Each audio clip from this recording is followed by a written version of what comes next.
right, welcome back, everybody. This is War Within a Breath. My name is Anthony. This is Michael, Hello. and it's my favorite time of the year, man. I don't know about you, but I'm always super excited for the end of the year.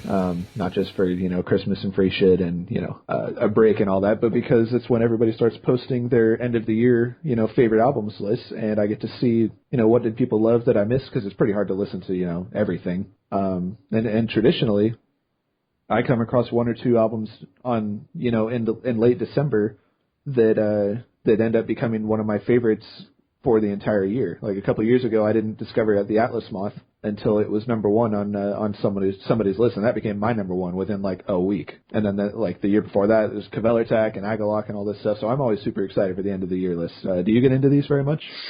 Yeah, absolutely. Probably not as much as you, but what I like to do, because here's the thing, I've been listening to most of this stuff, some of the stuff that came out later in the year, it's harder to quantify where it goes on your list. And I know there's an album that's on my list that just came out like a week ago, not even a week ago, and man, if this thing came out in like halfway through the year, it might be in like my top 3. It's, but we'll talk about it later. It's interesting how you gotta, make that dynamic run. I'll be listening to that album like all of next year. So now we're going to move along to our top 15 for the year. And I think I said to you before, my 1, 2, 3, 4, 5, that wasn't really that difficult. I kind of like keep a little bit track of that in my brain throughout the year when I'm listening to stuff. But it's that 6 through 10 range that I had a lot of trouble with.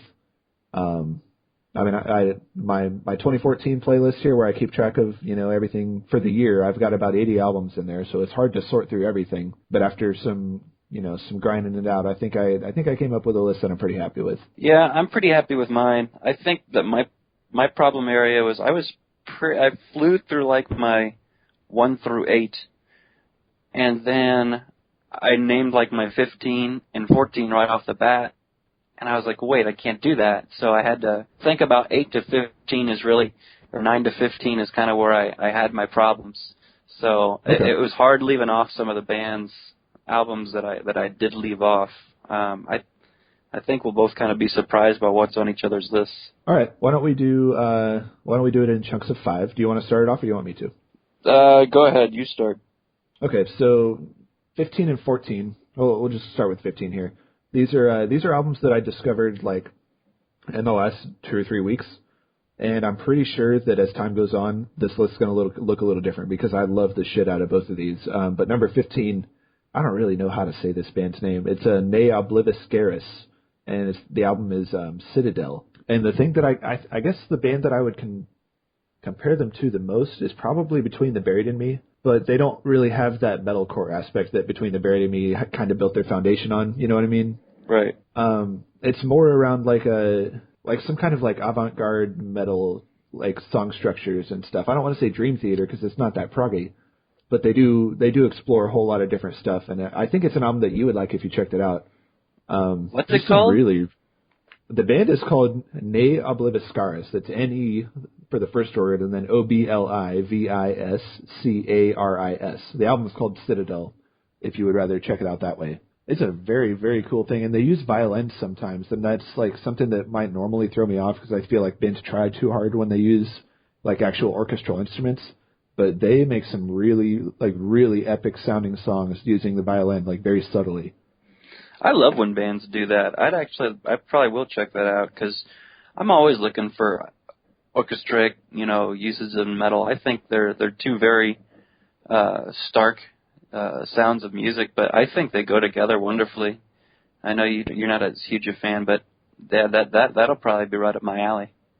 I mean, I think they do go together, but bands like really go overboard a lot. And the band I always go back to, it's a band I love and I've always loved, is Dimmu Borgir.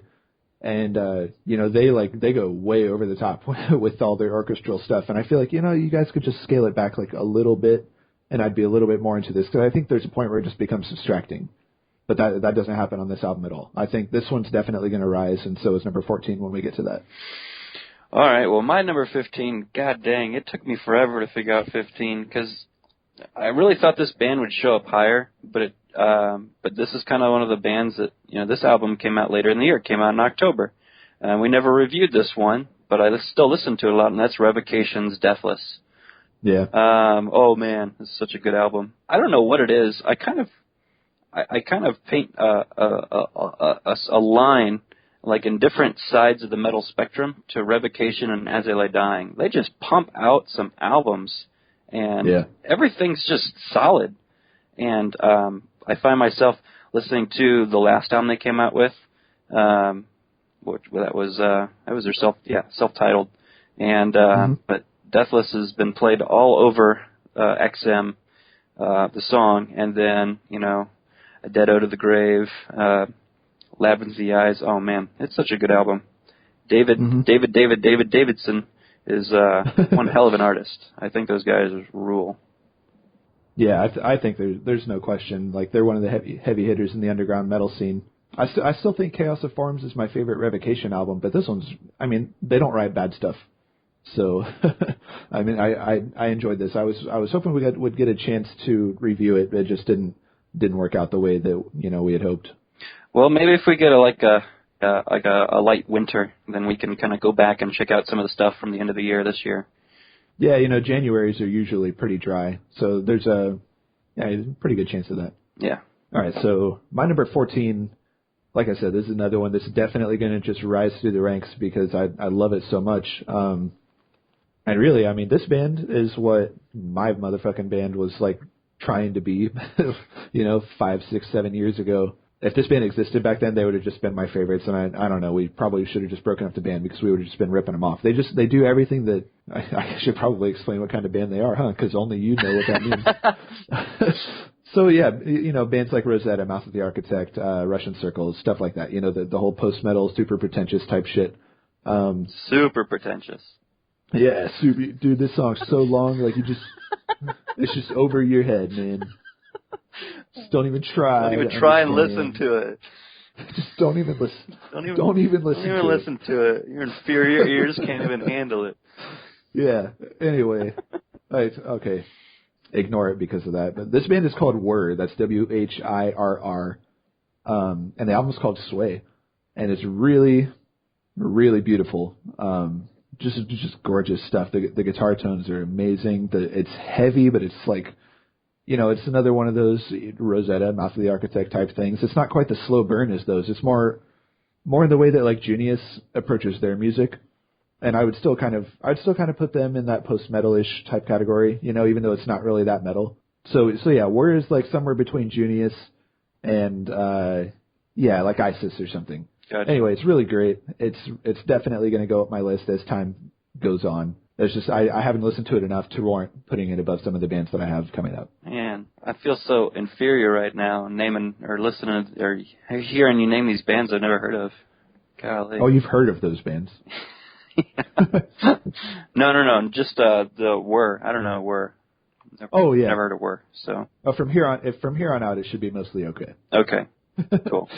My number 14 is the band we talked about last week. At the Gates. At the Gates. At War with Reality. I don't think, I think we were kind of blasé about this album, but when I kind of compare it to some of the albums I listened to this year, I'm like, what, this album was freaking awesome. I know you felt that it wasn't that different from what they did before, but I feel like I had to give credit where credit is due. It is a very solid album. And absolutely. I think it deserves to be on my top 15, so I didn't put it way up there, but I think 14 is fitting for it. We just couldn't describe it that much because there wasn't a lot of growth from what they used to do. Yeah, it's great. It's fucking rad. All right, so my number 13 is sort of cheating because it's an EP, but it's also sort of not cheating because an EP by the band Rosetta is longer than a lot of bands. It's longer than an album that's on this list. So yeah, Rosetta, the Flies to Flame EP. Rosetta is like one of my very, very favorite bands. And their last album that came out, I think, their last full length came out last year. It was called, oh my God. Okay, fuck it. So their last album came out last year. Their last full length came out in 2013, and they started to take a little bit of a direction that I don't really love too much. Like they're kind of taking like a 90s hardcore approach to the post metal that they've done, and that, you know, they've still got some good stuff on there. They still do a lot of these long, like, extended clean passages or whatever. But I wasn't super into it. And this EP is like right up the alley of the stuff that I love that they do. So I'm hoping that that they're trying to find a balance between what they're, you know, the album that came out last year and then the Flies to Flame EP. I'm hoping they're looking for a balance between that, because I think I talked about it one other time. Galilean Satellites blew my fucking mind wide open in like 2007. That's the double album that you can play together, you know, and it makes one album, one super album, you know. And then Wakelift came out in like 2007 or 8, and that's in my top 5 favorite albums of all time. So this is really one of my favorite bands, and I love that they're getting back into the kind of stuff that I love. Have they announced anything as far as like when they might be coming out with a full length? Possibly. I don't remember. They usually do something every 2 or 3 years, so they'll probably put something out next year. That's some cutting edge reporting right there by Anthony Kerr, everybody. Well, they're super, like, they're not secret, but they do everything themselves. You know, the album that came out last year, self-produced. They released it completely on their own on like Bandcamp or something like that. They do like one national tour a year. Otherwise, they just kind of stay in the Northeast, and they usually try to make it over to Europe once a year, and that's it. Because like 2 or 3 of the guys are like high school teachers, and they do it because it's fun, and they don't try to like make a career out of it. So EP, was it what are we on? 13? Yep, 13. 13, okay. Mine is 13 is band's called Avatar, and their new album Hail the Apocalypse is my number 13 album. Did you ever get a chance to listen to this album? I did not. It is like clownish metal. It is just it's you know, like the guy, like the main lead singer, like wears like clown makeup. The guy, but it's dude, it is heavy. It is interesting to listen to. The self-titled or song, or I guess the what do you call that? The song that has the same name as the album, whatever. Yeah, that probably doesn't have a specific name, but title track. The title track, yeah, that's it. Hail the Apocalypse is like the first song I ever heard. It was like, I don't know, 7-8 months ago, and I was like, this song's kind of annoying, and then I was like, oh wait, you know, I really actually like this song a lot. And then I started listening to it, and I pulled it up on Spotify, and I was like, damn, this is cool. Like I wouldn't pick myself actually liking a band or an album like this, but I was very intrigued by every song that I listened to. I feel like none of them are the same. And you know, some of them are soft enough, they're easy to follow. They're groovy. I don't know. I like them. It's a good album. Okay, so having never heard this band, you've described them as clownish. So I don't know what kind of band they are, Michael. It's not like a band I've ever heard before. I don't know how to describe it. The guy is dressed like a clown. That's probably why I said that. It's not. Okay. It's not like, you know, circus music to metal. Well, are there breakdowns, or is it some kind of power metal? It's kind of like a power metal. There are no breakdowns. It is kind of an old school sound, but it has new school flair, if you will. Like, it doesn't sound old in the least bit. They've only been around since like 2007 or something like that. 2006 was their first album. So, but they came out with another one in 2007, another one in 2009, 12, and then they had this one last year. And if you look at Spotify, like, their last 2 albums are the only ones that have any stars of listening next to them. Their first 3 albums don't even look like they've ever been listened to by the public. So they've definitely took off like in the last 2 years. Are they American? Do you know? Sure, yeah. These names, maybe not. No, they're definitely not.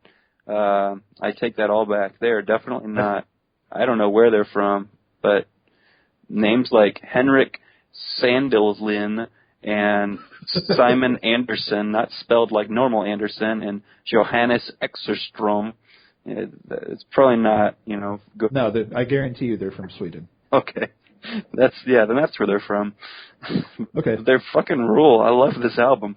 I ended up listening to it for way too long today while I was trying to nail down the rest of my top 15.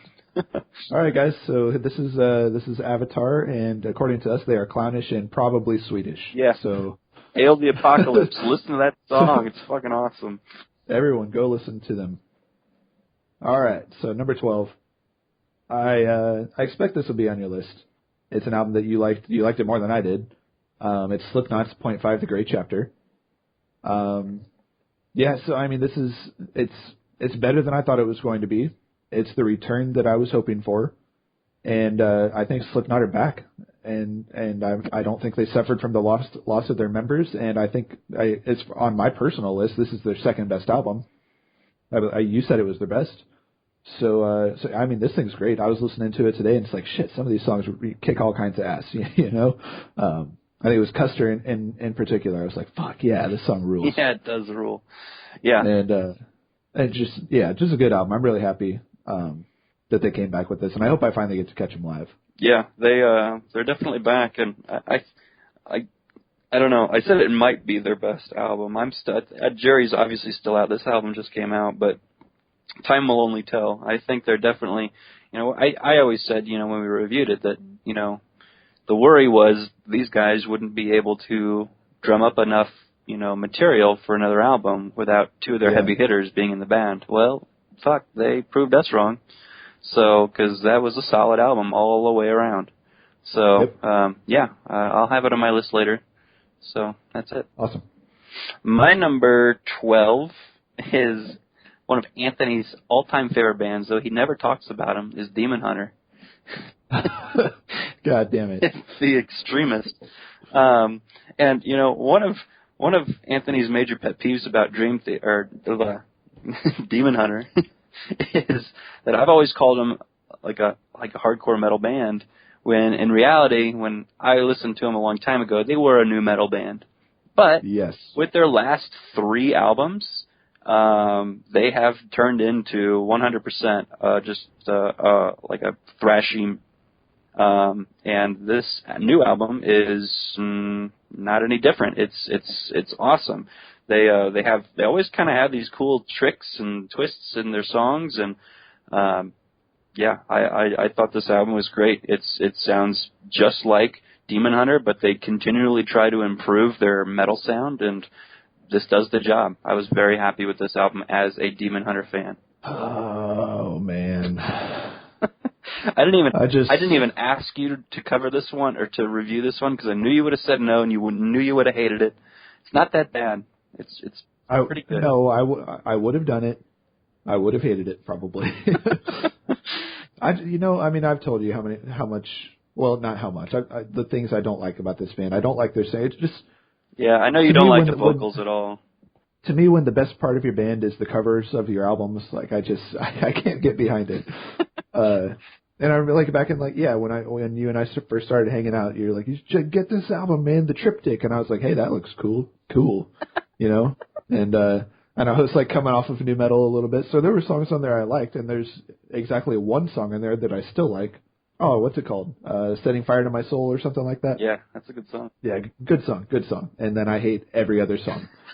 So, yeah. I hate to hate on somebody's, bands that somebody likes, but that one is just never going to be a band that I enjoy. That's a good album, though. I had to put it on there. They came up with an album this year. Of course, I'm going to listen to it. I was like, damn, this is solid. I like it. So it's on the list. Okay. Maybe, I try to listen to a little bit of everything. It wasn't on my radar that they dropped an album this year. So yeah, they wouldn't be on your radar. So. No.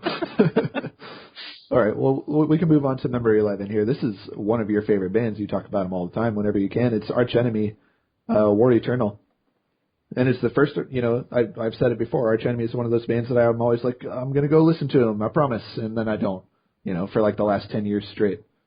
Well, this is the first album that I've really spent a lot of time listening to, and I just really, really like it. I don't think they lost anything with the replacement of Angela Gasol, and I've forgotten again what the new lady's voice is. What the new lady's name is. But I don't think they really lost anything. She's pretty fucking vicious, man, and they're as solid as I ever remember them being. Because every time they ever came across my radar, I was like, shit, this band's awesome. Why don't I listen to them more? and I'm kind of kicking myself for it now because they're good. I really like this album. Well, I mean, just goes to show you should go back and listen to their older stuff because it's all freaking awesome. I actually had a hard time because I like that album a lot, but I left it off my list. So I'm happy that you put it on your list because that tells me that you're listening to Arch Enemy. And with, like you said, 80,000 albums you listened to this year.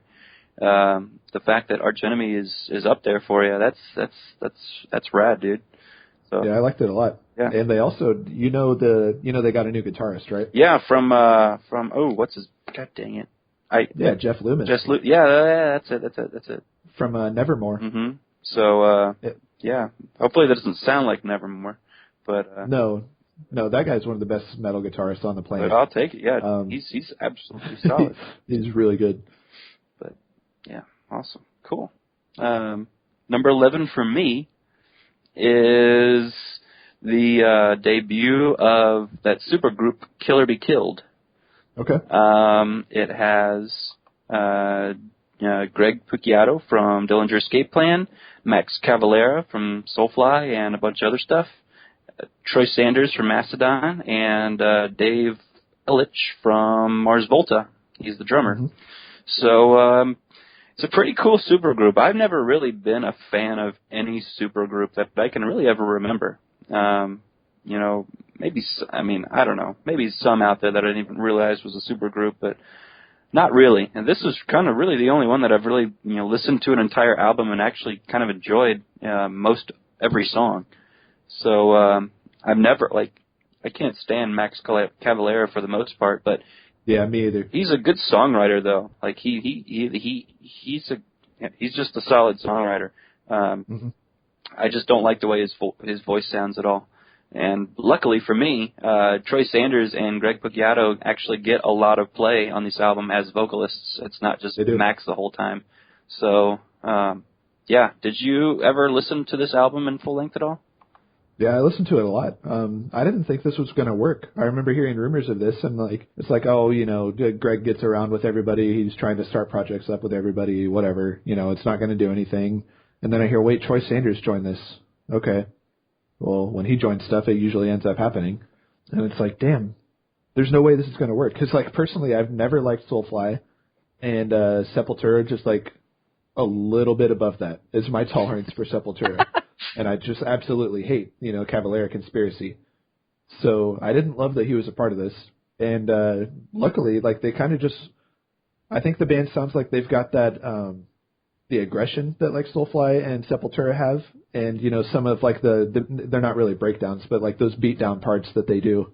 But beyond that, I think it's a really great, just mix of all kinds of metal genres. There's the thrashy stuff and a tiny bit of proggy type stuff. They have a great drummer. That dude from Mars Volta is just a stud. Yeah. And like I said, I just didn't think this was going to work, but Greg's voice is pretty great. I mean, Troy's my favorite part of Mastodon. I love when he sings. I thought this was a pretty solid album. The one thing about it though is it got old for me really fast. Really? I thought that because there's such a there's so many different versions of metal kind of, consumed within this album. I kind of found myself thinking, you know what? Greg could sing in Mastodon, and I think that would sound pretty good. And, but it's definitely kind of a mixture of all three bands kind of put together. Or I'd say, yeah, all three bands put together, because it's just definitely got this groovy Mastodon feel to some Cavalera, aggression, and then Greg just adds this fucking words. Greg just adds this. God damn it! I've been silent for a while because I've been trying to put words to what you're trying to say right now, and I can't find the best way to do it. I know. But he adds just this aura of chaos to whatever those two guys are doing, and I think that's what kind of makes this band actually click. Because on paper, I just don't think supergroups are a really good idea, but these guys make it work somehow. Especially with three guys that are basically frontmen in their bands. Mm-hmm. very surprised how good this album sounds. Yeah, and I think in my like personal, review in my head, I don't think that this was like quite the sum of all of its parts, because like Mastodon and Dillinger especially have some like really modern clout, and then like tons of legacy with Sepultura and stuff. So I don't think they quite lived up to expectations, but it was pretty damn close. I think the best parts of the album are what like each individual does on their own albums. But I mean, I liked it. It's a pleasant listen. I think the fact that they actually put it on an album, it's actually getting play after the luster wore off. And I've heard that they were actually going to go on tour. Yeah, they're going to try to get on tour next year. Their first show ever is going to be at Soundwave, which is fucking ridiculous, because that's like the biggest show on the planet. Yeah, so I think that's all kind of a signs of this actually works. If that's successful, then they could put out another album. I could see it. Cool. My number 10. It's a hardcore band, and that may surprise you, Michael, because I'm not super into hardcore very often at all. So surprised. Yeah, super surprised. And I can't say the fucking album name. I'm going to try, though. La Fin Absolue du Monde. How about that? That's good. Yeah. So the band is called Enabler. And, they're hardcore, but they've got that, like, it's metallic hardcore. It's not metalcore, but it's metallic hardcore. That's somehow different, Somehow. It's really mad. I love this guy's voice, and, like, the drums are really, really hard, and the guitars are loud and fucking crack. It's awesome. I don't really know how to review a hardcore album, so I'm going to leave it with Enabler's fucking rad. I don't normally like hardcore, and it made my top 10.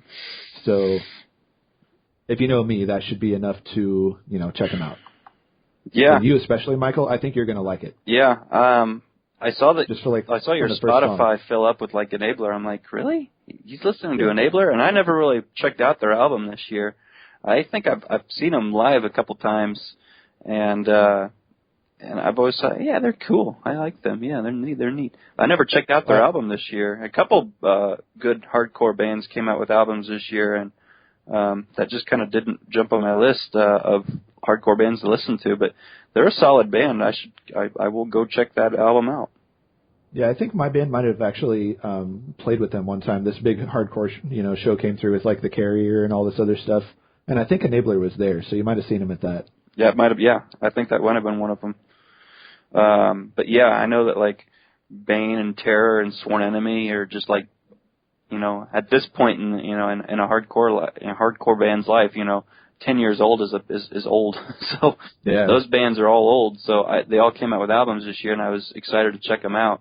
Enabler just kind of fell by the wayside for me. So yeah, but I will check that out. My number 10, you already talked about, and you guessed correctly. Slipknot's The Great Chapter. Okay. So yeah, I was very happy with this album, like we talked about. I mean, it's solid all around, and I thought it definitely should get its due justice. So top 10. What better way, Yep, absolutely. I think there's several standout songs on it, and that's normally not the case with Slipknot albums. So. Yep, I'm all about it. Awesome. Number 9. Let's go. All right, number 9. This is a band that you might have heard of, maybe. As far as like black metal goes in America, there are very, very few bands who do it. And like of those bands, there are very few bands that are worth listening to. But Agalloch is one of the jewels of the genre. Oh, in this hemisphere at least. And man, they've just quietly been putting out some of the best albums of the last decade. I think in 2001 or something like that, they dropped their first album. It's called The Mantle, and that is just one of the best. It's okay. I should change what I said. Like they're black metal. They definitely are, but it's a different kind of black metal than you've ever heard before. It's almost rooted in like a post rock type thing, like The Quieter Part of Russian Circles or something. Like they use a lot of acoustic guitars and stuff, and they're all about atmosphere. And damn, man, this was one of the bands that brought me out of that funk, if that says anything. If you remember, I mentioned it in an early episode for anybody who didn't hear. There was like three months straight where I just could not get into anything because Between the Buried and Me and Rosetta ruined my life musically. They just they crushed everything else that I had ever heard, and I was stuck. I couldn't get into anything. And anyway, Agalloch is one of the bands that kind of helped bring me out. This album's called The Serpent and the Spear. It dropped, I think, around summertime, maybe a little bit before that. As far as like comparison to other Agalloch albums, it's probably on the lower side, maybe like third or fourth best, but it's still very good. I love this band. They're never going to be popular because of what they play, but if you're into black metal or post rock and stuff like that, just atmospheric, weird song structure, stuff like that, it's just a great band. Agalloch, yeah. Agalloch. Yeah, I never really listened to them. They've been played on the radio though, so I'll pay attention next time. So cool, awesome. My number 9 is Carcass' new album, Surgical Steel.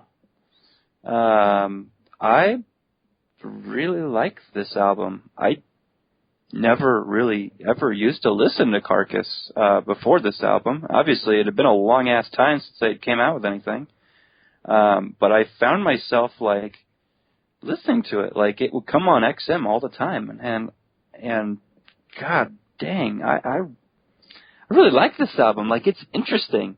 It doesn't sound like normal death metal. Like, it sounds, easier to listen to, and I don't know if that's like a modern flair that they've put in there, but I don't know if you spend any time with this album. Oh, hell yeah. It's freaking awesome. Yeah, it's I got to give you a pass because it came out in 2013. Oh, that's right. They had a fucking... Oh, no. I fucked this up. That's okay, though. Oh, I fucked fine. up. They had something that came out earlier this year. It was like a extended album thing. God damn it. Mother... No, that's cool. If it's an album that you don't discover until the next year, it's not that big of a deal. I'm done talking. Let's just go to the so mad at myself right now. I'm done. Super good. Well, is there an album that you like was number 16 that you want to slip in real quick? Yeah, sure. The Darkest Hour album. Sure, fine. Okay. Yeah. Cool. So Darkest Hour was number 15, and the rest of them are shifted down one. I feel so stupid right now. No, it's not that big a deal. Oh man. You know what? Fuck it. Let's put Enabler right there. Enabler. Yeah, awesome. Okay, cool. So on to my number 8 then. Yeah, that album's fucking rad. So my number 8 is from I can't believe this far in their career that we're still talking about them. Every Time I Die from Parts Unknown. Is there a more consistent band than Every Time I Die? I mean, I'm not sure that there is. And to take what they do, I guess you can call them hardcore or whatever, but it's like a southern metal core hardcore stuff. I don't know. They always sound so fucking fresh, and they change on every album. But it's always, you can always tell it's Every Time I Die. But it's these subtle changes, and every time they drop something, I'm like, man, you could argue that this is their best album. And a lot of people are saying that about From Parts Unknown. And it's the same damn thing people said about X-Lives. And maybe not New Junk Aesthetic, maybe, but they definitely said it about The Big Dirty. The Gutter Phenomenon was obviously a huge, game changer. And hot damn, I mean, shit, you can argue that that's one of the best metalcore albums ever. Anyway, From Parts Unknown, it absolutely lives up to their legacy. And the band still's growing. They still sound awesome. They still sound fun. And that's the most important thing with them. Yeah, I really, really like this album. I have a hard time figuring out what their best album is because they keep coming out with solid album after solid album, and it's just like, damn. I I really like it because I think the issue when we talk about like bands like At the Gates or Unearth, it's the same thing over and over again. Well, they're not any different. They do the same thing over and over again. It's this fresh party metal, and it's the same thing, but they make it sound different. I don't know. Yeah. But it's not different. I don't know. It's great. I love it. It's good stuff. Absolutely. Well, my number 8 is the band I was talking about before this. This album just came out on the 9th of December. The band is called The Banner. The album is called Graying. And Anthony, I think this is an album you should really go check out. It's for The Banner, which is a very like fast speed metal kind of hardcore-ish kind of sound.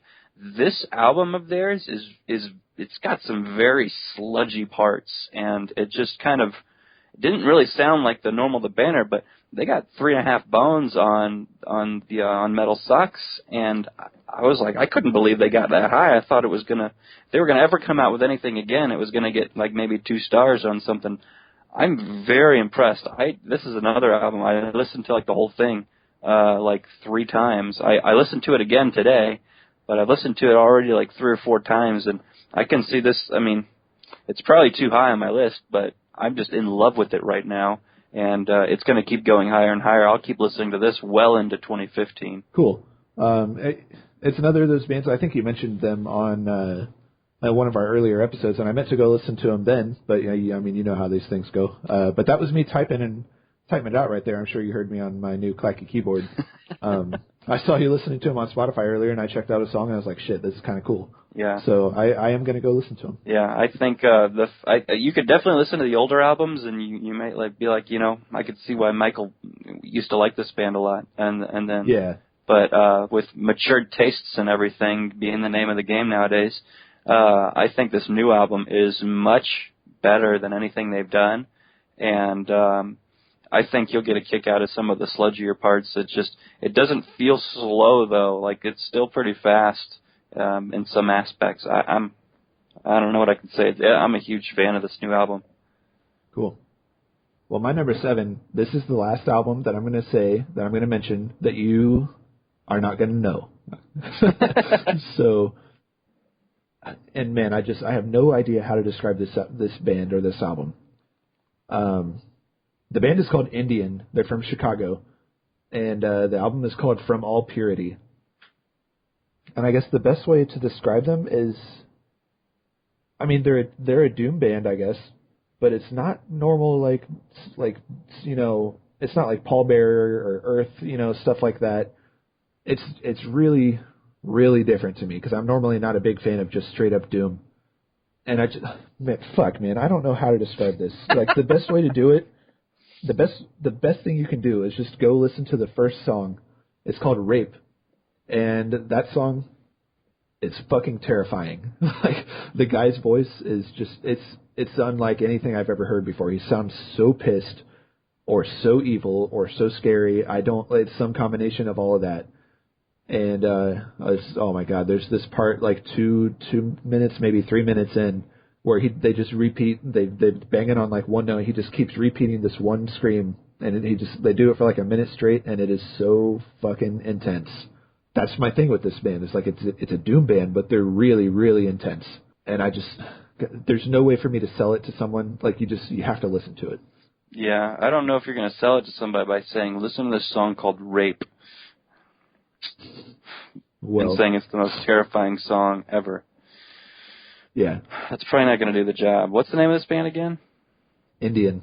I'm looking for it right now. I'm not finding it. It's just Indian? Yep. Search From All Purity. From All Purity. Okay. Yeah, maybe you give a quick little like jump around a little bit in that first song, and then you can tell me what they sound like. It sounds like it sounds like feedback from the drums. It's so heavy and weird. That's a cool sound. I like that actually. A lot of feedback. Holy cow. That is heavy. That's pretty cool though. Anyway, yeah. The feedback on here is too much though. Too much. No, it's great. Too much. All right, I'm turning that. Anyway, my number 7, Indian, From All Purity. It's another Chicago band. Chicago just seems like the place for some like out of bounds metal bands. Yeah, there's tons of great bands in that area. So, goddamn. I mean, I don't know how else to describe this album. Like, it's just something that you would have to listen to. Yeah, it's definitely an interesting sound. I think I described it as, you know, so much feedback. It sounds like the drums are even giving it. It's this chanting of feedback. It's almost that's definitely like got some hardcore aspirations to it, but it's definitely not a hardcore sound from the rest of the band. It's like a doomcore. Yeah, it's like a doomcore sludge, hardcore chanting feedback. You know, want to be converge but slower type band. I don't know. It's interesting for sure. Mm-hmm. Cool. So my number 7 is a band I definitely made sure came out with an album this year. The album's called it's called Constricting Rage of the Merciless by Goatwhore. Yeah. Yeah, this band is fucking awesome. And I love Goatwhore, dude. I know you do, and I'm very impressed with this album. I never really used to listen to them all that much, but you know, XM loves playing bands like this, bands that have names, and then bands that sound like this. It's heavy, it's fast, it is just fucking metal, and it's scary sounding, and it's intense, and it keeps your attention. I'm a huge fan of this album. I've listened to it off and on, but when I'm on, it's a lot. And even just listening to a couple songs today, I was like, fuck, I want to keep listening to it, but I need to keep listening to other stuff. So, but yeah, love this album. So yeah, I mean, this is an album that I've really been wanting to listen to. It actually only recently came up on Spotify, which is the reason that I haven't listened to it yet. Oh, really? Yeah, so Blood for the Master was one of my favorite albums from 2012. And I think, like, you can kind of call them death metal, I guess, but they've got this really different aspect to it. Like, it's blackened, I think, but they've got there's something very punky about the way they approach death metal, I think. Kind of like 3 Inches of Blood, almost. Like, I guess. They've kind of got that flair to it, but it's not as hokey as 3 Inches of Blood. It's definitely more of a serious attitude with how they sound. And I like, you put Blood for the Master on my computer when you came over a couple of years ago. Oh, yeah. And that's where I really started listening to him a lot, and I was like, yeah, this is actually not so bad. And then when Constricting Rage of the Merciless came out, and I guess I didn't listen to it on Spotify. Maybe I tried listening to it and I couldn't, and I just listened to it on YouTube, but I heard a lot of it on XM, and I was like, holy crap, this album is great. So yeah, if you haven't listened to much of it yet, I think you're going to be really pleasantly surprised. They're another one of those bands that's kind of hard to describe, but they have shorter songs, so they're not super drawn out, and they just riff after riff after riff, man, you know, and they're all good, and they're just a solid band. I really, really like Goatwhore. Yep, good stuff. And they're one of the all-time best. You know, hey, what are you listening to? And you say Goatwhore, and they're like, oh. Oh, never mind. All right, see you later. Yeah, pretty much. So my number 6, this is an album that you loved. This is an album that I loved. Death Rage, Are You Kidding Me? No. No. No. I love this album. I love it so much. I mean, if it's an album that we reviewed, like episode 5 or 6 or 7 or something like that, maybe 8, I don't know. And if you listen to that episode, you would know that we both loved it. I think we both gave it near A's, if not straight up A's. It's varied. It's super cool. I mean, they sound like one of my favorite bands, Sixth, and I love that. And they're fun. It's like an Every Time I Die take on like technical metal or something, you know. I thought this album was just great. Just a breath of fresh air to a genre that's kind of been floundering for a couple of years, you know. Yeah, it's kind of an eye opener on a genre that I really haven't given much mind to. I really like this album a lot, and they will be on my list later. All right, well, let's save talking about it then. My number 6 is an album we already talked about, because you're coming up with all my albums before I can talk about them. So, my number 6 is Every Time I Die from Parts Unknown. Okay. So yeah, we already talked about this. It's just a standout album. I have a hard time, you know, quantifying these guys just as you do. You know, for a long time I called them a hardcore band. Sometimes I call them just a party metal band. And I think that's typically what I'll just stick with, is calling them a party metal band, because even though they pretty much are metalcore, I just have a hard time quantifying them as that because they're so much better than just regular metalcore. But it's like a southern rock metalcore. Yeah, this album was standout. I mean, just like everything else they come out with. So, yeah, number 6. What would you say?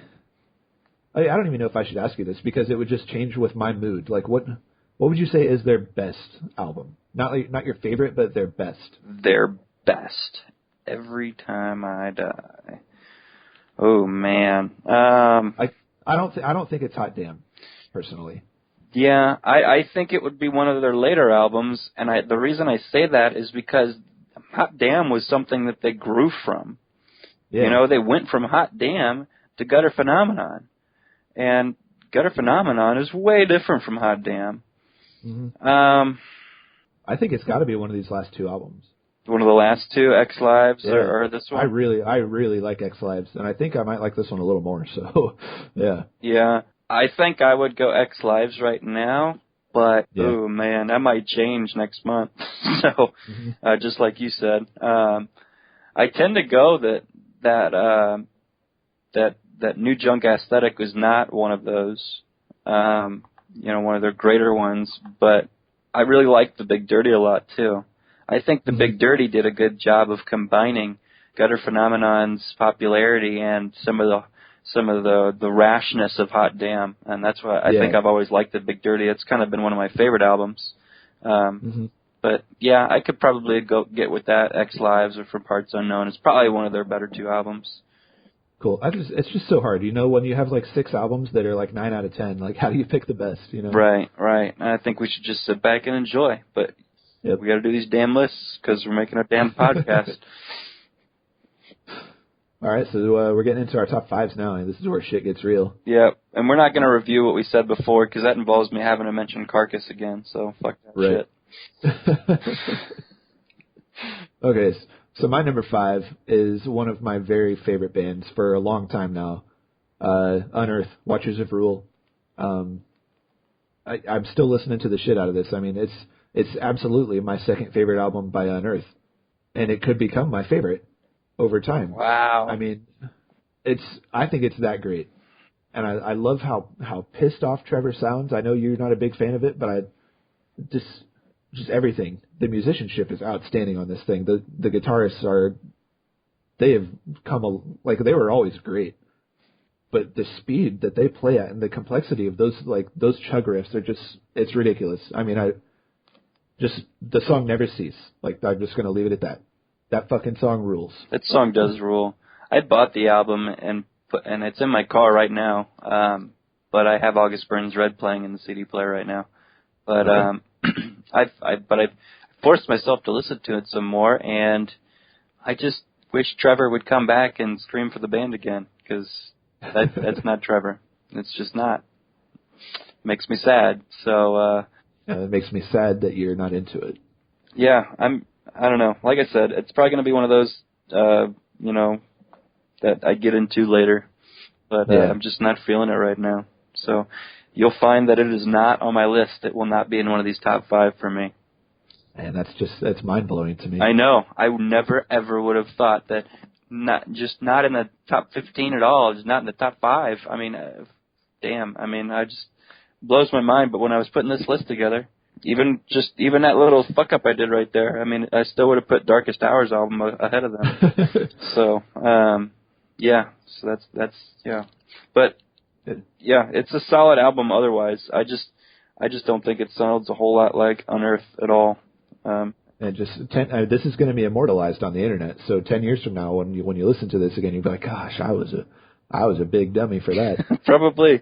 More everybody thinks I'm a big dummy anyway. I got Dream Theater number 2, and Carcass came out with an album this year, and Michael's an idiot.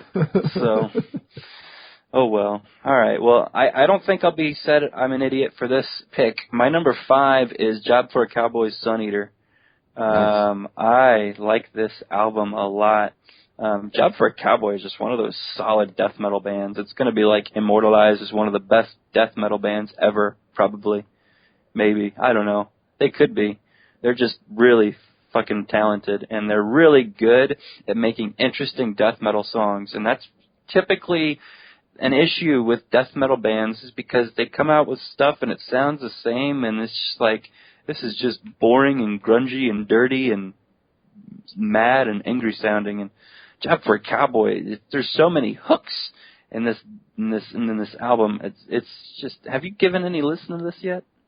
Yeah, hell yeah. Oh, I really like it. Golly, it's so freaking awesome. So I saw it show up in some of the other top 15s for some other guys from bands on Metal Sucks, and it was on the Metal Sucks list too. So I once it came out, I started giving it a few listens, and then it kind of increased a little bit more. Obviously, it's getting a lot of play on the radio. But yeah, Sun Eater, Jive for a Cowboy, kicks major ass. It does. I mean, as soon as people get over the, I don't know, I guess the stigma of liking Job for a Cowboy because of what they used to be, I think people are going to realize, like, shit, man, they're one of the best death metal bands around. Yeah, you know? They're so talented. It's so great. I think, like, I was on that boat of, like, I don't know, this band's not that great. I don't see why people talk about them. Until about 2007 when they dropped, that was the year they dropped Genesis. And I think that's where they made a turn to, like, start becoming, like, a super legit death metal band. And since then, it's just been good album after good album, and this one's kind of great. So, yeah, absolutely. Yeah, I mean, it's, Genesis, Ruination, Democracy. Democracy. Yeah, man, Sun Eater is right up there. I mean, I don't know. I think I might like this album a lot more than the other ones already. I just think that first album they came with wasn't fair, because that song Entombment for a Machine was such a big deal because of that scream, and the picture of a guy in a suit with a dead cow head, a longhorn on his edge. It was hokey, and it was neat or whatever. And they are such a better band now than and it didn't take long, like you said. Genesis was a solid album. But they are such a better band than people should give them a ton of credit, because, man, this was such an excellent album, and they've been doing it for a while now. All right, so number 4. This is by my favorite band, my current favorite band, and by current I mean of like the last 3-4 years or so. And if you had asked me like at the beginning of the year before this thing dropped, I would have said there's no way that this is not going to be my favorite album of the year, which I think just speaks to the quality of albums released this year. Because, damn, man, the Atlas Monster, the Old Believer, I love this album. Every song on here is just great for me. And while I don't think it quite lives up to An Ache for the Distance, which came out in 2011, I mean, I can't really knock it for that, because An Ache for the Distance is, again, in my top 5 favorite albums of all time. And that album, it didn't save my life or anything, dramatic like that. But it came to me at a time when I was going through some pretty dark shit, and it helped me get along. It became the soundtrack of me not, like, descending into depression. So that album means a lot to me. And this one, I think it doesn't quite stand up to it, but it's right there. It's around there. And it's got my favorite Atlas Moth song. So, I mean, it's just great. I don't know if it's up your alley necessarily, Michael, but there might be some stuff that they do that's kind of that you enjoy. I think that's kind of what the Atlas Moth is. It's kind of one of those bands that I probably want to never really get into, but if I hear something that I like, I'll be like, yeah, that's cool. But I don't know if it's ever going to be enough to kind of grab me like it's grabbed you. Yeah, they do such a good job of mixing up all these different genres, because like I don't know what the fuck you call this band. They've got like a rock and roll like song structure thing going on, but they're like a sludgy metal thing, but it's not that metal. It's kind of just like a distorted post rock thing. But then they've got the black metal vocalist. And then they've got the other guy that's playing guitar. He's got like a stoner vocals type thing going on. And they've got the, psychedelics, and there's just so much shit. Like, and it just works. They just combine it and it works. Another Chicago band, by the way. Another Chicago band. Wow. Yeah. How many you got on your list now? Is that 19? That's it. Yeah, I think that's it. My number 4 is a band that you talked about earlier, Distrages. Are You Kidding Me? No. I love the song Piranha so much on that album. I don't know. I just... Yeah. That's such a cool song. It sounds like a damn Linkin Park new metal, just on steroids. It just, I love it. That song is so great. Destroy, Create, Transform, Sublimate is oh man. We already talked about it. It's just such a great album. I'm so glad that my eyes have been open to this because they've got a great discography, and I can't wait to see them because next time they come anywhere close, well, I won't say that anywhere close. Anywhere close is in St. Louis, so Right. I'm not going anywhere to see any band, even Lamb of God. So if they come to St. Louis, I'm there because I'd love to see these guys. They seem to have such a great energy. Yeah, just so much fun. Yeah, Destroy, Create, Transform, Sublimate, Migraine Neighbor. I still jump back and listen to that song. I think that song is so fun.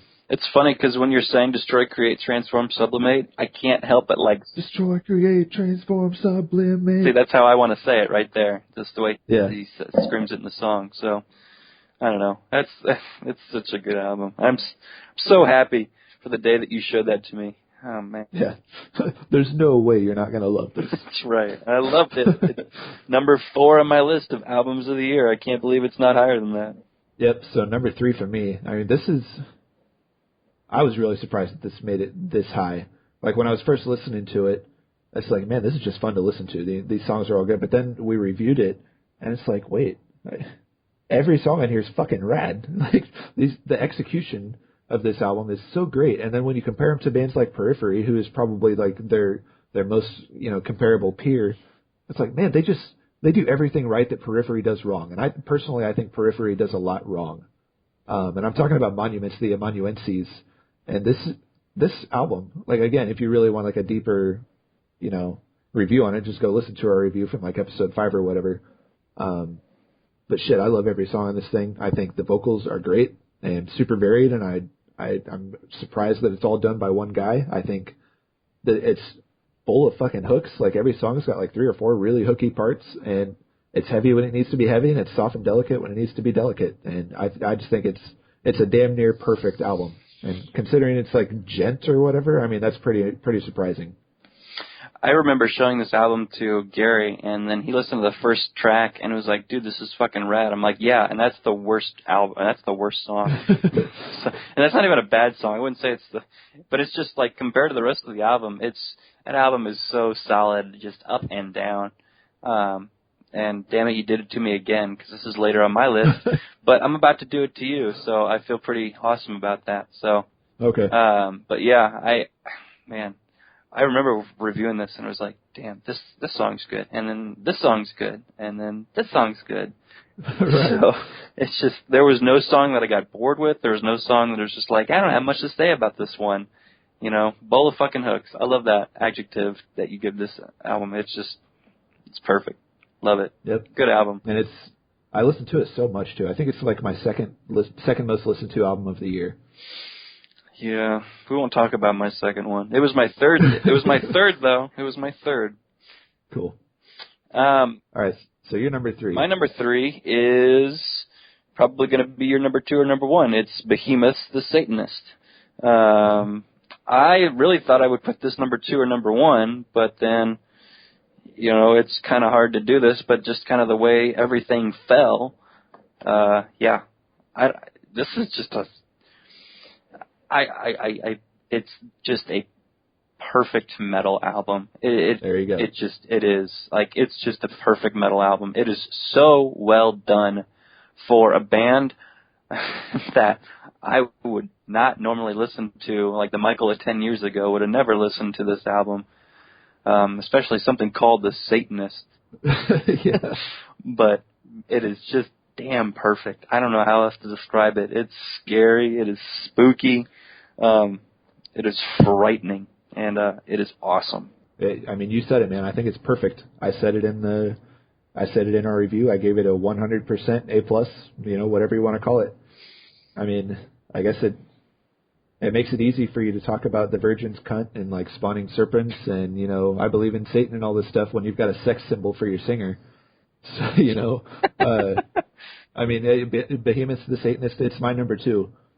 So, yeah, it's just perfect. I love it. And that's like, I want to say, like, this is the hard part for me. Number 2 and number 1, I knew which 2 bands that were going to be there, but I didn't know which one was going to come in at number one. And I will say that Behemoth's The Satanist is the best album that was released this year.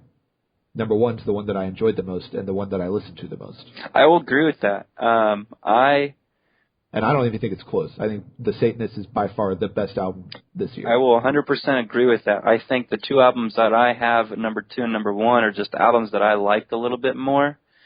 And as far as just general listening goes, I like these albums so much that I had to put them 1 and 2. Yeah. So,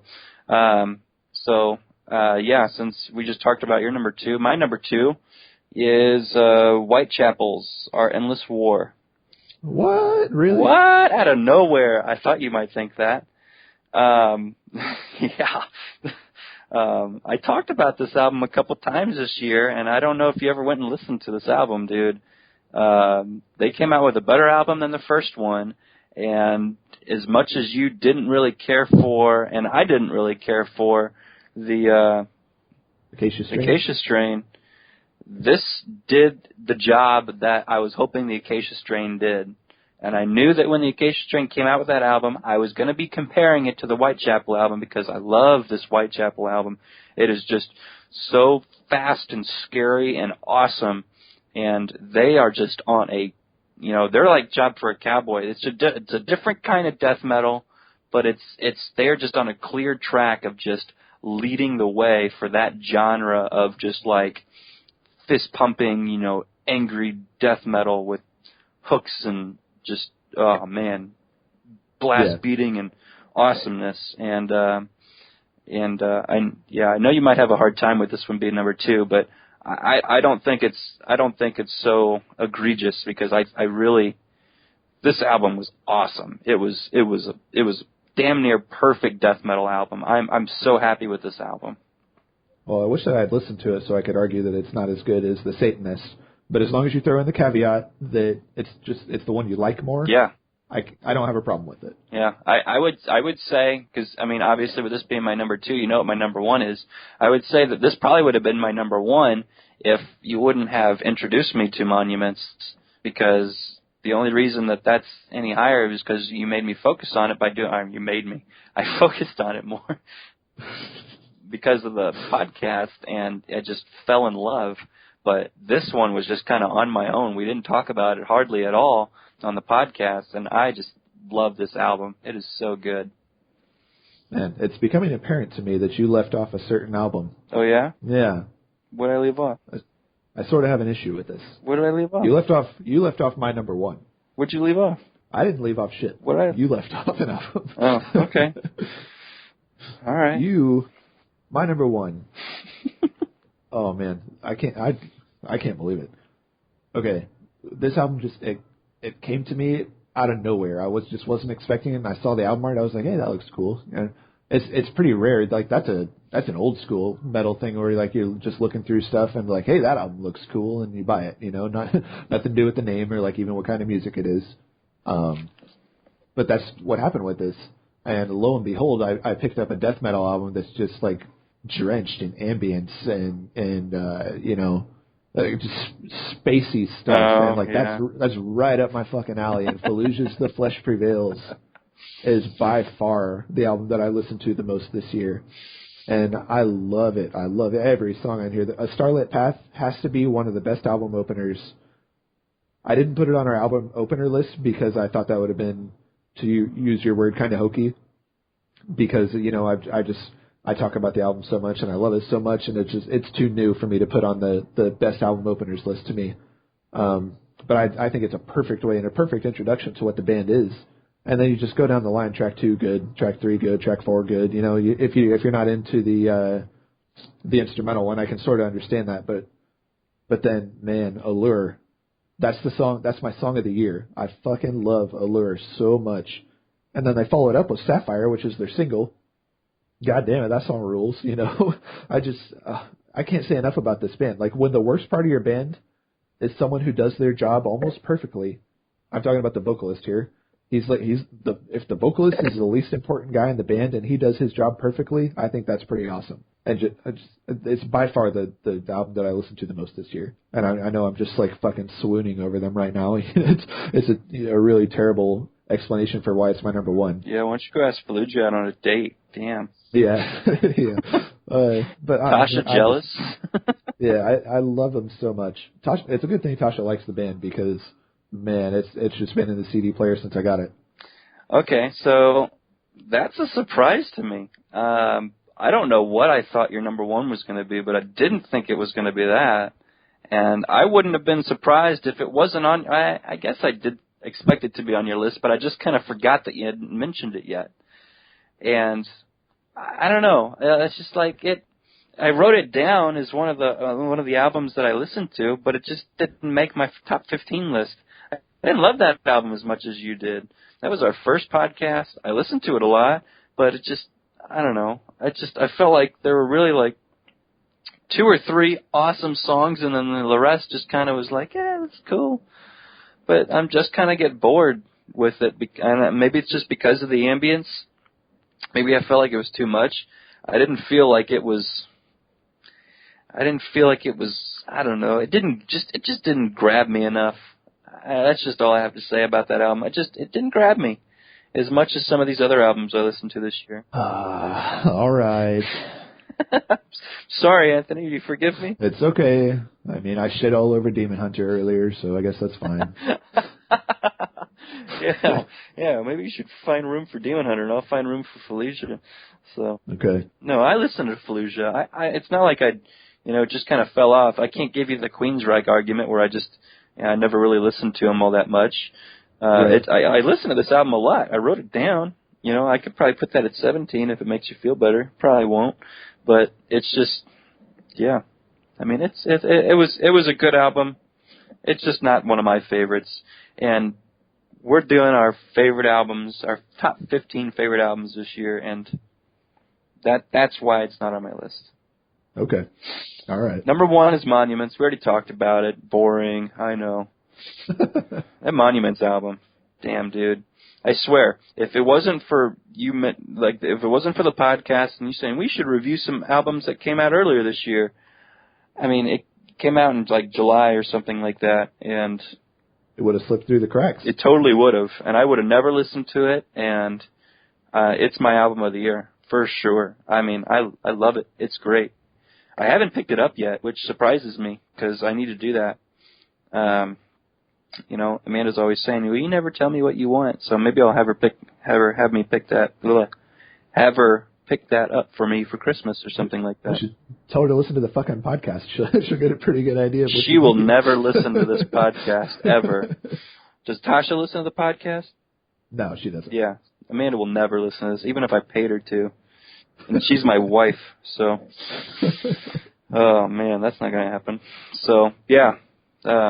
Monuments, Amnesis, whatever it's called. So. Amanuenses. That one. Yeah. Are you that upset by Whitechapel being up there? I just haven't heard it. That's the thing. Gotcha. I don't know if you'll like it. I mean, it's probably what you expect. I just think it's if that Acacia Strain was a perfect album, that's what the Whitechapel album was for me. So. Okay, man. I think I said a minute ago that Allure is probably my favorite song from the whole year, but I got to change that right now because I think Observer is my favorite song from the entire year. Yeah, the Acacia Strain song, Observer. Isn't that what it's called? Oh, that 27-minute motherfucker? I thought, you know what? Damn, I haven't listened to that in a long time. Yeah, song of the year right there for me.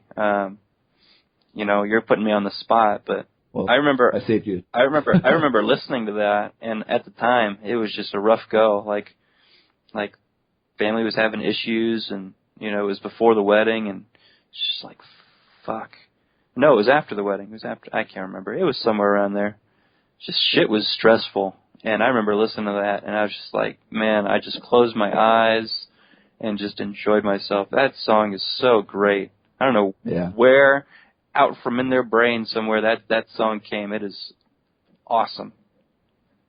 Cool. Well, let's hit up a couple of the things that we left off. I've got 30 albums that that I considered here. We don't get time for that. No, not at all. But Revocation, I mean, that's one that I liked quite a bit, but I didn't like it as much as Chaos of Forms, and there's just too many other stuff. He is Legend. I like that album a lot, but in the end, I kind of decided it wasn't really that metal. Allegiant. I don't know if you ever got around to listening to that band. Hell yeah, I almost put it on my list. That album's awesome. Elements of the Infinite, super good album. It's just, I'm surprised it didn't make it. I got to the end, I put on Nea Bliviscaris on there, and I was like, wait, shit, Allegiant's not on here now. Yeah. Surprising. Yeah. And then Mastodon, damn it, I don't like what that band has become. Nope. So, like, as much as I enjoy a couple of the songs on there, I just really am not a big fan. Son of Aurelius, super good. Killer Be Killed's another one I considered. Triptychon, At the Gates, Animals as Leaders, they all dropped stuff this year. And then this band called Gridlink. This one just came onto my radar last week. I don't know how I missed it, but the album is called Longhena. And I guess you can call it grindcore, which is something I'm not really like normally into. But damn, man, this thing is good. just good. One word, Gridlink. Check it out. Awesome. Well, of course, I left off Unearth, Arch Enemy, Fallujah, all these bands that you put on your list, of course. Right. But another band I almost wanted to put on there, we talked about Allegiant. Ex Mortis had a new album that was really, really good, that got a lot of play on the radio, and I thought kicked ass. Tried to find a way for it to fit on my list, and I probably could have if I knew that Carcass came out with an album last year.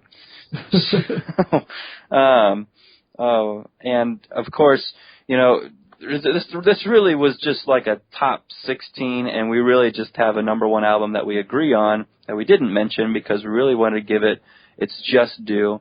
But we must give praise to the Oh Holy Baby Metal for making its debut this year. Can we take a second to talk about this album real quick? I know we're not going to review it, but have you listened to it at all? I've listened to it, yeah. And unfortunately, I kind of enjoy it a little bit. It's not that bad. Yeah, I'm okay. Okay, we're right there. Not that bad. I can't even say it's not that bad. It's not bad. It's a little good. It's a little good. Yeah. The people they've got playing the instruments and making that music. I'm not talking about the girls. I'm talking about the people chugging away on the bass and the guitar and the drums. It's pretty good. Pretty impressed, actually. Yep, it's good when they're not singing. I like it. I straight up like it. Yeah. I thought it was ridiculous. Was it Axl who put it number one on his top 25? No, it wasn't Axl. Yeah. It was Vince. Yeah. And I always thought he was ridiculous, and I read his review on it, and that's when I actually went and listened to it, and I was like, you know what? He's kind of right. I don't know if I'd put it number one on my list. I obviously didn't put it on my list, but I just thought it was ridiculous. We're at the year-end list, and I remember you showed me that video of them. I think it was like a year ago. Yeah, Gimme Chocolate. Yeah. And or I Want Chocolate or whatever. Something like that. And it's stupid and ridiculous, but that band will go places. Maybe that'll be like the top end of it, and it'll just kind of flatten out like Deer and Grey did. Yeah. But Deer and Grey came out with an album this year, and that band's good though. That's the difference. Yeah. Well, Sputnik said that's the number 2 album of the metal industry this year. Right. And actually, for like all genres, it showed up as like number 1. What did they have come in at number 1? For all genres or metal? Metal. For metal? For all genres, it's probably Swans, if I had to guess. For all genres, it said Deer and Grey. Oh, really? Okay. Yeah. For number 1 on just metal, it's Deadwood. Deadwood. Picturing a Sense of Loss. I don't know anything about them. Neither do I, but if everybody likes it, I got to at least check it out. Well, here's the thing. Deer and Grey's got 144 votes at 4.2, and Deadwood's got 34 votes, so 110 less votes at 4.34. So, what's the album called? Picturing a Sense of Loss. Picturing a Sense of Loss. But here you go. Number 8 is Nea Bliviscaris with 1,176 votes. Yeah. Like all the other bands that are up here, except for Deer and Grey, have like less than 40 votes. Nero Diamarte, we got a lot of votes this year. Animals as Leaders, Every Time I Die. Spectral Lord. Sludge. So, I don't know. Some good Dead Congregation. Yeah. A lot of bands. I tried to use this to help me. I didn't really know any of these bands on Sputnik, though. That kind of made me feel stupid. So. Yeah, I mean, it's all encompassing. So. Yeah, exactly. All right, so let's start to wrap this up. For the year, like as a whole, I think this is one of the best years in quite a while, for me at least. I think it's the best year since 2011, which had so many. I think that entire list was filled with bands I had never heard of before that year, and I had it was like the Atlas Moth, and then the Human Abstract was my number 2, and I'd heard of them before, but they were garbage before that album. Digital Veil's fucking rad. Ulcerate, which is an incredible band, and then East of the Wall. That's when I got into Silosis. Just all around, that year was just great. And I think this is the best year since then. I had a blast listening to this year's music, and Behemoth came out in January, so just right from the get-go, solid quality stuff. Well, I think 2015 will be an exciting year in music. We know that this new Silosis is coming out soon. January. August Burns Red has been writing stuff for a while, so maybe we can expect something towards the mid part or late part of next year. I think so. That would be super exciting, because I think they got a lot to live up to. Lamb of God, yeah, I heard that they're writing. Are they going to come out with something next year, you think? I bet they will. Yeah, they seem like the last couple albums have always came out at the beginning of the year. I don't know if they planned that on purpose or not, but I remember that Ashes of the Wake came out. Came out right around August or September, because I remember I got to Mizzou and it was sitting in the bookstore. Right. But yeah, it should be a fun year for music. So I'm excited to see what happens. That's it for the year. I think we ended up with 14 episodes. Pretty all right. This one doesn't really need to be. I don't need to wrap it up like that. So thanks for listening, y'all. We'll see you next year. We'll see you next year. Bye-bye.